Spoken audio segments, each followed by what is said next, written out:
siang Ibu, mohon maaf. Siang, Kak. Ya, mohon maaf dengan Ibu siapa Ibu?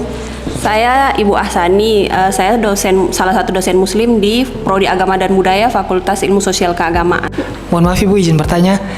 Sebagai dosen melihat keberagaman di AKN Ambon ini, bagaimana pendapat Ibu? Apakah keberagaman itu menghambat proses pembelajaran? Ya baik Kakak, jadi menurut saya tidak ada sama sekali perbedaan baik terkait keyakinan maupun budaya dari tiap mahasiswa. Misalnya saja pada proses perkuliahan, sebelum misalnya perkuliahan dimulai, biasanya kan mahasiswa itu berdoa. Nah kadang mereka kan ada di sini ada yang Muslim, lalu mereka diberikan juga kesempatan misalnya berdoa dengan agama mereka, keyakinan mereka masing-masing. Kemudian juga misalnya pada saat hari Jumat, kalau di Islam itu hari Jumat kan hari yang sakral karena akan ada sholat Jumat.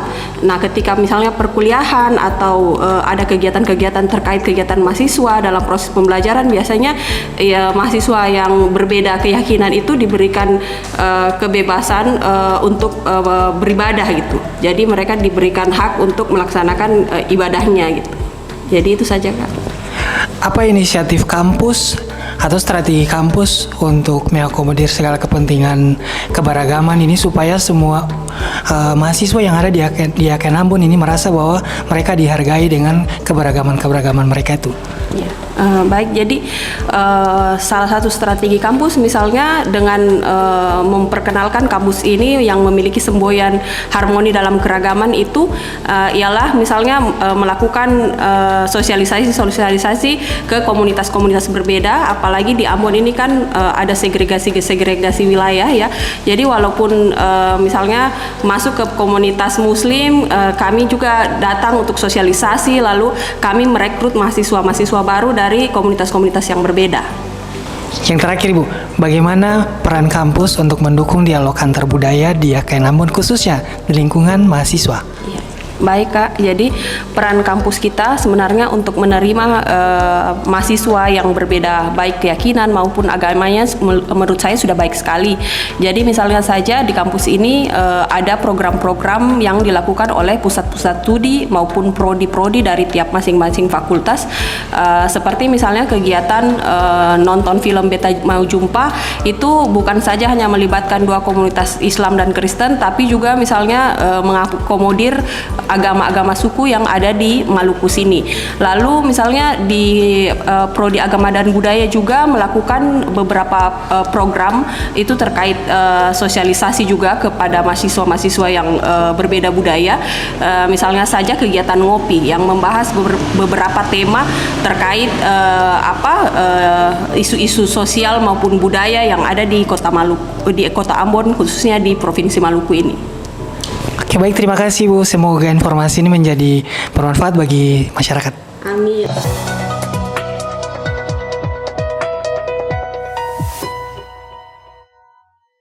Mana pendapat kakak berdua tentang moderasi beragama di AKN Ambon dan apa dampak positifnya bagi mahasiswa? Di AKN Ambon memiliki banyak sekali keragaman ya, entah itu dari suku, budaya, cara pandang, hingga ke bahasa. Untuk itu menurut saya tentu memiliki dampak yang cukup positif. Untuk apa? Untuk menciptakan nuansa baru, warna-warna yang baru, dan yang pasti dapat mewujudkan integrasi sosial. Baik, terima kasih. Satu lagi nih Kak, bagaimana pengalaman kakak yang dapat membangun pemahaman moderasi beragama di AKN Ambon?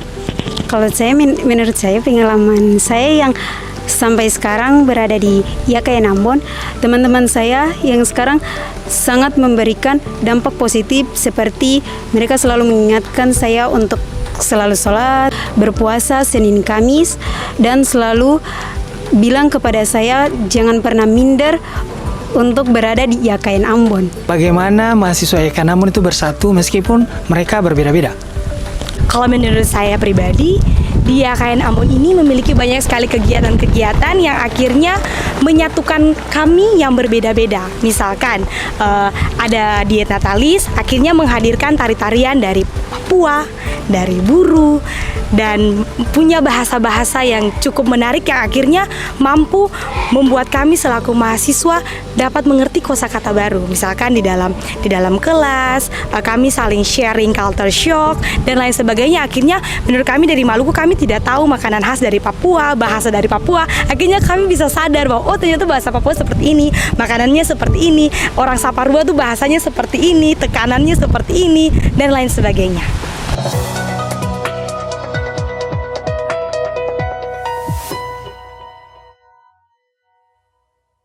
Pak, bagaimana pendapat Bapak tentang keberagaman di YKN Ambon? Terima kasih. Keragaman di YKN Ambon ini sebetulnya sudah menjadi satu ciri khas dari kampus ini. Karena mengapa mahasiswa di kampus ini itu datang dari pulau-pulau di Kepulauan Maluku maupun dari luar Kepulauan Maluku. Dari mahasiswanya ada dari Sumatera sampai di Papua. Nah, asumsinya adalah masyarakat pulau-pulau itu adalah masyarakat yang majemuk, dan karena itu ketika mereka berjumpa di sini, keragaman itu patut dikelola. Pak, bagaimana langkah-langkah untuk menciptakan suasana yang inklusif di YKN Ambon? Ya, kami tidak dapat memungkiri bahwa ketika mahasiswa atau komunitas kampus YKN ini dari pulau-pulau itu dengan latar belakang budaya, tradisi, dan bahkan kebiasaan-kebiasaan pada masing-masing pulau itu berjumpa di sini. Ada kecenderungan fanatisme sempit, entah suku, subsuku, bahkan wilayah daerah asal. Tapi ketika di YKN Ambon, sejak awal kami sudah menanamkan nilai inklusif bagi mereka adalah bahwa boleh berbeda tapi kita tetap menghargai perbedaan, kita saling belajar dan berefleksi satu terhadap yang lain.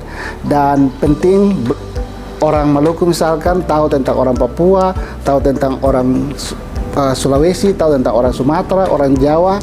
Tujuannya adalah supaya setiap orang bisa merefleksikan tentang keberadaannya dan mengenal identitas bangsa Indonesia yang sangat majemuk. Baik, Pak. Apa kunci utama menjalankan moderasi beragama di YKN Ambon? Kalau saya mendudukan ya secara konseptual, moderasi beragama ini kan baru menjadi sebuah term di Indonesia sejak tahun 2019 ke sini. Nah, mengapa setelah dijadikan sebagai sebuah kebijakan pemerintah yang masuk dalam RPJMN, maka mainstreaming moderasi beragama itu menjadi sebuah tanggung jawab tidak hanya Kementerian Agama tapi semua kementerian dan lembaga terkait. Dalam konteks itu di YKN Ambon jauh sebelum pemunculan term moderasi beragama dan bagaimana implementasi moderasi beragama yang hakikatnya adalah membangun kesadaran berbangsa, menghargai perbedaan, menata kelola keragaman itu sehingga orang merasa adil dan kemudian ada keseimbangan. Maka YKN Ambon sudah memiliki mata-mata kuliah. Itu artinya mata-mata kuliah yang terkait dengan bagaimana tanggung jawab menjaga keharmonisan dalam keragaman. Mata-mata kuliah terkait dengan secara teoritik maupun pandangan-pandangan keagamaan terkait dengan keragaman itu sendiri, sehingga ada mata-mata kuliah seperti sejarah sosial bermasyarakat kepulauan, pluralisme, demokrasi, pendidikan karakter, HAM. Itu mata-mata kuliah yang sebetulnya sudah mengandung pembelajaran terkait dengan moderasi beragama itu sendiri, di samping mata kuliah Pancasila dan Budi Pekerti. Baik, selain mata kuliah, kira-kira langkah konkret apa lagi, apa saja selain itu yang bisa merawat keberagaman di YKN Ambon? Oke.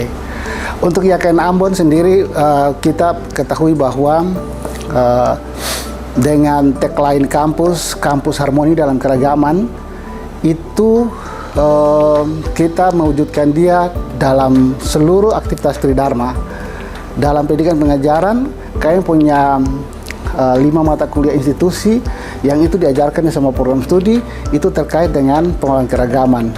Apa misalnya tadi salah satunya secara sosial yang bermasalah kepulauan, lalu kedua manajemen konflik pembangunan perdamaian, kemudian PAK dalam kemajemukan. Oh tidak, itu mata kuliah yang lain, tapi yang itu pendidikan karakter dan demokrasi.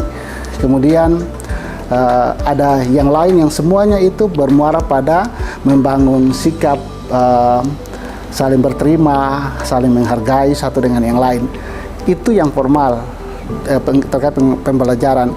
Kalau terkait dengan penelitian, maka kami mendorong penelitian-penelitian dosen dan mahasiswa untuk melihat wacana pemeliharaan kerukunan, pembangunan perdamaian yang berkelanjutan, bahkan sampai pada menjaga penelitian-penelitian terkait dengan bagaimana membangun keseimbangan relasi manusia dan alam. Itu menjadi konsen, sudah menjadi konsen penelitian maupun penelitian untuk hibah, tapi juga untuk tugas-tugas akhir mahasiswa yang dibimbing oleh setiap dosen. Dan untuk pengabdian masyarakat, kami menyatakan itu lewat apa? Lewat kegiatan membangun kesadaran terkait dengan keragaman itu kepada masyarakat dengan melakukan pembauran sehingga orang tidak lalu melihat komunitas sendiri yang unggul di antara yang lain. Dan sebagaimana diketahui, Yaken Ambon di tahun 2020 itu sudah punya rumah moderasi beragama dan ada 2 program penting di sana. Program yang secara internal dan eksternal. Di internal itu dimulai dengan apa? Dengan penguatan sosialisasi untuk pemahaman moderasi beragama di kalangan komunitas kampus, jadi mahasiswa, dosen, pegawai semuanya. Itu dilakukan oleh siapa? Dilakukan baik oleh Kementerian Agama sendiri melalui pejabat-pejabat, tapi juga oleh stakeholders lain, dan dosen-dosen turut terlibat aktif, dosen, mahasiswa, dan pegawai sangat terlibat aktif. Lalu yang kedua, merancang secara internal, merancang program-program yang mendukung kebijakan implementasi moderasi beragama. Apa misalnya? Kami punya program untuk penelitian, program untuk pengabdian, dan itu terwujud di pembentukan desa moderasi beragama, pengabdian masyarakat berbasis moderasi beragama, penelitian dan publikasi terkait moderasi beragama, dan pembelajaran terkait moderasi beragama yang terintegrasi dengan mata kuliah. Jadi secara internal ada sosialisasi dan penguatan pemahaman moderasi beragama. Lalu secara eksternal kami juga turut mensosialisasi dan membangun kultur moderasi beragama itu di masyarakat. Untuk diketahui, masyarakat di Maluku misalkan mungkin tidak familiar dengan kata moderasi beragama, tapi punya tradisi-tradisi lokal yang punya substansinya sama dengan moderasi beragama, yaitu untuk menguatkan masyarakat yang tidak terlalu radikal. Apa misalnya? Masyarakat punya mekanisme sendiri untuk melihat kalau orang ini pemahamannya sangat radikal, maka dia diingatkan terkait dengan nilai-nilai utama seperti di Tual Maluku Tenggara, Yelim, Aini, Ain. Lalu di Maluku Tenggara, selain itu di Maluku Tenggara bagian lain, di MBD, MTB, Kalwedo, Kidabela, itu syarat dengan filosofi yang mengajak orang untuk melihat bahwa kita ini punya persaudaraan dan kita ini mesti menjaga posisi seimbang di antara satu dengan yang lain. Di Maluku Tengah, Kota Ambon, kita punya istilah Masohi, Badati, Ma'anu, dan itu semua term-term yang memiliki nilai filosofi terkait dengan bagaimana menjaga keseimbangan dan keadilan. Itu sama dengan moderasi beragama. Ya Pak, bagaimana peran Bapak sebagai rektor untuk memastikan bahwa misi besar Yaken Ambon untuk menciptakan harmoni di Indonesia maupun Maluku, terlebih khusus di Kota Ambon, bisa tercapai? Ya, Yaken Ambon punya nilai utama ya dari visi yang diturunkan dari visi Kementerian Agama, dan kemudian kita membangun visi yang dari situ ada nilai-nilainya. Dua nilai utama yang penting bagi YKN Ambon adalah nilai kebangsaan dan nilai keagamaan. Nilai-nilai kebangsaan yang didialogkan dengan nilai-nilai agama ini menjadi kekuatan dan menjadi identitas bagi komunitas kampus YKN Ambon, karena dipastikan bahwa dengan mengkombinasi nilai-nilai itu maka akan terbangun mahasiswa, dosen, dan pegawai, dan kemudian menghasilkan lulusan-lulusan yang memiliki intelektual yang bagus, tapi juga punya karakter, punya iman yang bagus, punya ketakwaan yang bagus. Dan kalau dua hal itu bagus, maka dipastikan orang itu menjadi orang yang moderat.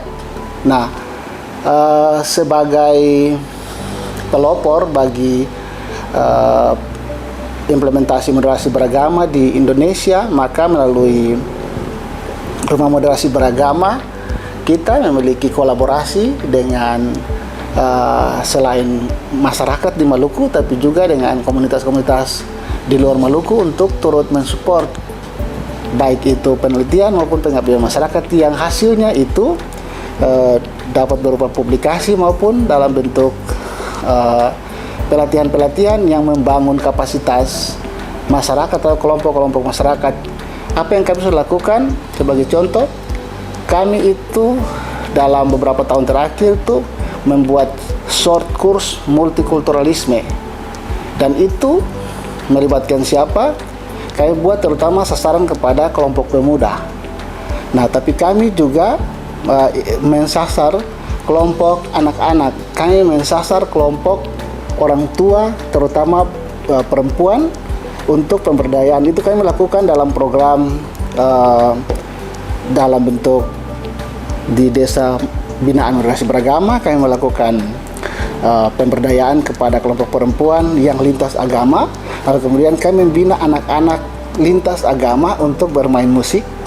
Itu bagian dari mekanisme rekayasa sosial yang kami buat, dan kami mendidik atau mengajak orang-orang untuk pembauran itu penting. Jangan hidup tersekat-sekat pada wilayah masing-masing.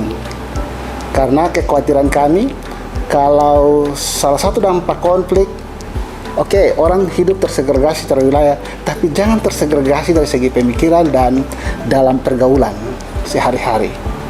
Baik. Terakhir Pak, sebagai pimpinan, bagaimana Bapak melihat di kalangan staf maupun di mahasiswa cara merayakan keragaman itu sendiri Pak? Baik, jadi setuju pernyataan tadi. Kita di YKN Ambon merayakan keragaman itu dalam bentuk yang kehidupan sehari-hari maupun dalam event-event tertentu. Dalam kehidupan sehari-hari, di kampus misalkan kami menyediakan ruang untuk perjumpaan antara mahasiswa dengan mahasiswa yang beda latar belakang etnik dan agama, dan kemudian itu tampak di mana? Di ruang-ruang kelas yang diciptakan, tapi juga di lingkungan ini kalau dilihat ada sejumlah gazebo, itu menjadi tempat-tempat diskusi, tempat-tempat duduk, dan kemudian mahasiswa itu bisa melakukan berbagai aktivitas berdiskusi di sana. Dosen dan pegawai juga kami mengajak untuk bisa bergaul dan kemudian bisa hidup dalam keragaman itu dengan saling menerima satu dengan yang lain.